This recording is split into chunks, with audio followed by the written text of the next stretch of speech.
Sometimes, everything in Battlefield 2042 just clicks. You and your squad, each playing different specialists, work together as a team and use your special abilities to clear a building and capture an objective.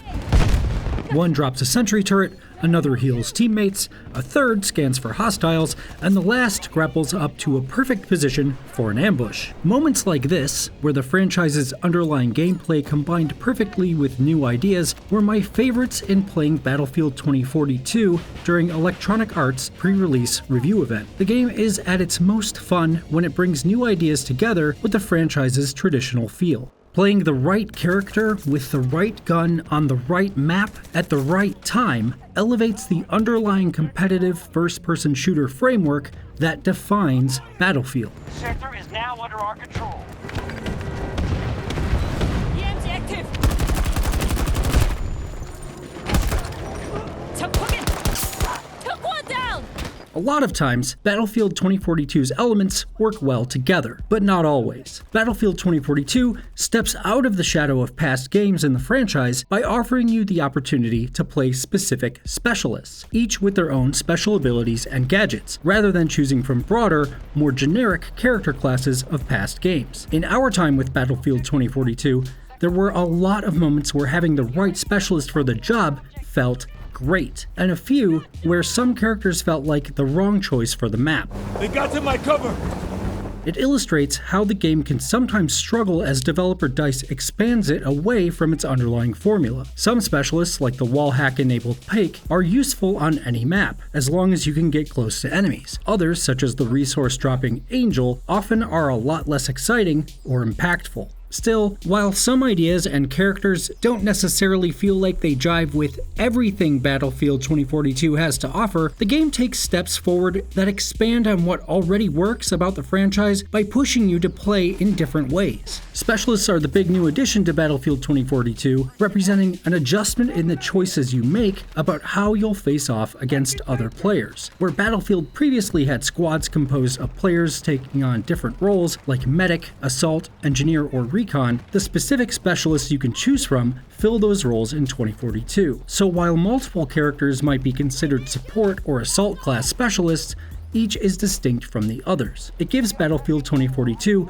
a more hero shooter feel, taking pages from games such as Overwatch or Rainbow Six Siege. Veteran Battlefield players might chafe at the idea of hero shooter sensibilities intruding on their military sim FPS, but the addition of specialists in Battlefield 2042 is often one of its highlights. Especially when working closely with your squad, having a variety of specialists and knowing how to use them well creates a lot of situations where you can help each other out. Battlefield is generally an FPS best enjoyed with friends, utilizing communication and teamwork, and the ways that different specialists can synergize and support the group brings out the team play experience in a lot of new ways.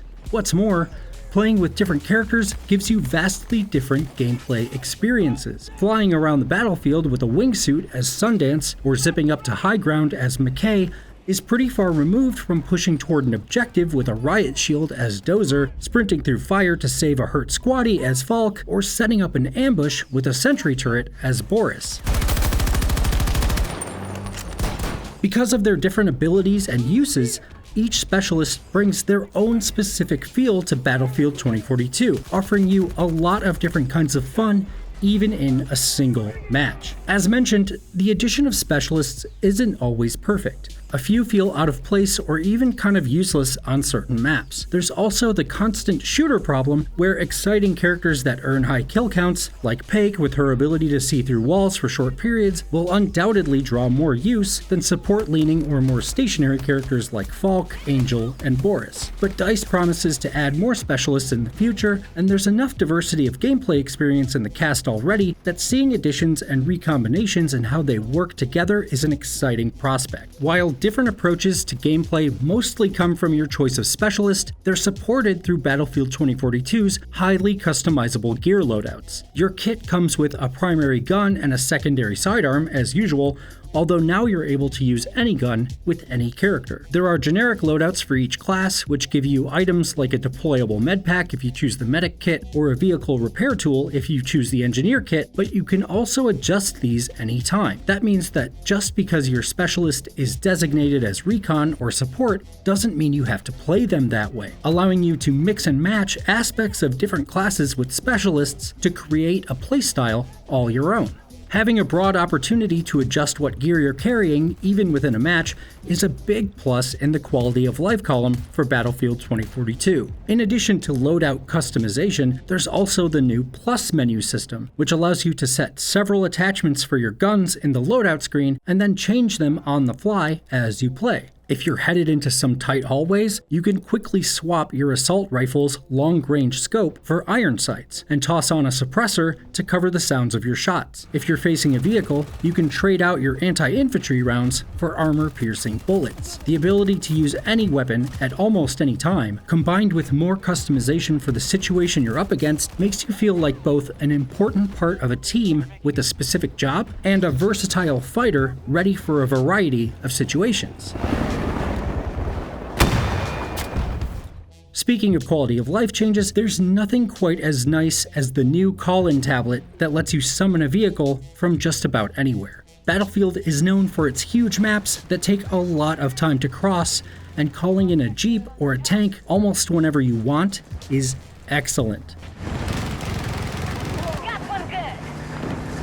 Battlefield 2042 includes 3 different types of competitive modes at launch, each offering surprisingly different experiences, although there's no single-player campaign this time around. The more traditional are the all-out warfare modes, Breakthrough and Conquest. Both are about huge armies of as many as 128 players attempting to capture control points in various sectors as they fight for victory. Conquest remains as fans remember it from past games, with the goal being to exhaust the enemy's respawn tickets by killing opponents and capturing control points. The more points you capture, the more the opposing team bleeds tickets. Conquest, like in past Battlefield games, can feel chaotic and haphazard, with players streaming in from all directions at all times, and plenty of opportunities to get picked off by somebody you didn't see. That can be increased by Battlefield 2042 feeding in occupying forces, AI-controlled soldiers who fill out a match's player roster if there are gaps. The AI bots are not especially smart, but they do help make matches feel like enormous battles with a huge number of combatants. Breakthrough, on the other hand, is a more streamlined, tuned version of the experience. One team attacks while the other defends, but only one sector is active on a map at a time. The attacking team has to capture all the control points in a sector in order to advance to the next, but they have limited respawns with which to do so, while the defending team has infinite respawns. Breakthrough is a bit like Rush in Battlefield Bad Company 2, and feels like a more action-heavy, straightforward game type compared to Conquest, where you always know roughly where the enemy will come from and where the action will be, making huge maps feel less daunting. Where Conquest is a huge and free, if confusing, experience, Breakthrough is a smaller, tighter, and more predictable one. In both all-out warfare modes, though, it often felt like battles came down to which team was smarter and better at using vehicles. There are a couple of specialists specifically equipped to deal with vehicles, but for the most part, tanks and wildcats still tend to roll over players, sometimes literally, who don't have many good options to deal with them. Hopefully, as players get more used to the options in their loadouts and the plus system, the balance between specialists and vehicles will even off a bit more. Over here! I got it! Disengage! Fall back! Cover me now! Get me out! Battlefield 2042's other modes, Hazard Zone and Portal, take a very different tack from the more traditional Battlefield modes. Hazard Zone is a squad-based free-for-all mode that borrows from Battle Royale, but with a more objective-oriented flavor. Your squad of 4 heads onto a map with the goal of seeking out and pilfering hard drives from crashed satellites. Capturing drives earns you special credits you can spend on your loadout between matches, as does killing opposing players and occupying forces. But to get the money from the drives, you need to reach an extraction point and board a plane. If you die in the mode, you're dead for good, unless a squad mate can survive long enough to use an uplink device found on the map to summon you back into the fight. Hazard Zone's mixture of battle royale and free-for-all ideas makes it a really standout experience, particularly when you add in the specialists. Unlike in other modes, your squad can only have one of each specialist on it during a Hazard Zone match, so working together to decide on a strategy and the abilities to fit it is important.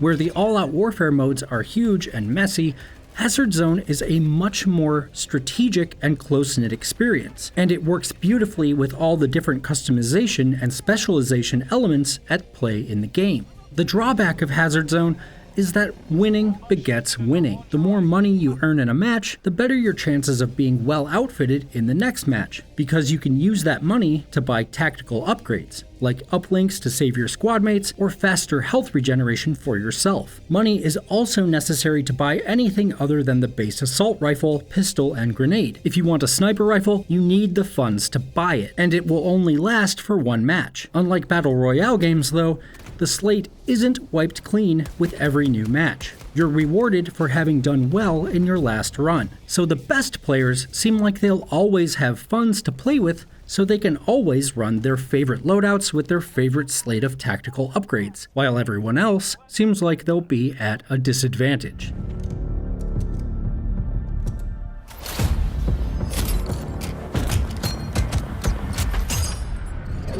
Finally, there's Portal, which fills out Battlefield 2042's multiplayer match offerings with seemingly endless variety. The mode allows players to create matches and game types of their own using a website editor and make them available to the community to play. The editor is impressively robust. Portal allows you to do easy things like change the rules of a match so that players can run faster or only use certain weapons, but there's also an in-depth logic editor that lets you create much more involved contingencies. DICE demonstrated its capabilities by creating a rocket launcher only match that required players to jump up and down in order to reload their weapons, which led to some ridiculous chaos as a pair of players would miss each other with the initial bout of explosives and descend on one another in a desperate jumping knife fight. Portal also opens up the options by allowing you to mix elements from Battlefield 1942, Bad Company 2, Battlefield 3, and Battlefield 2042 together in matches. The games have all been streamlined somewhat to feel similar to 2042, so there's parity between forcing the soldiers of World War II on one team to fight those of the near future on another. Still, the mixing of different games and their weapons, gadgets, vehicles, and classes means the community can create a whole host of different experiences. The possibilities add a ton of variety to Battlefield 2042's offerings at launch, which would otherwise feel a bit thin with only all-out warfare and Hazard Zone. Perhaps the biggest draw, though, at least initially, will be the opportunity to play 128-player battles on old Battlefield game maps, with their original classes, weapons, and rules intact. We ran through a smattering of matches borrowed from the older games, and each brought a rush of nostalgia with it as we played those Battlefield classics. They notably lack some of the quality of life improvements of Battlefield 2042, and a lot of Portal's mixed up modes feel like they'll mostly be good for laughs. But like the customization options and specialists in the 2042 portion of the game, Portal offers a bunch of new ways to expand on the core Battlefield experience. What's really impressive in Battlefield 2042 is the variety that's on offer. It lets you play a bunch of different kinds of FPS experiences, in different game modes, in different Portal rule sets, and even in the same match as you switch between characters. Portal lets you relive the battlefields of the past, but on the 2042 side, DICE has cherry-picked from popular trends like hero shooters and battle royales. The best part is that mostly, it has done a really effective job of curating those additions so that they bring more to what players already like about Battlefield rather than changing what already works.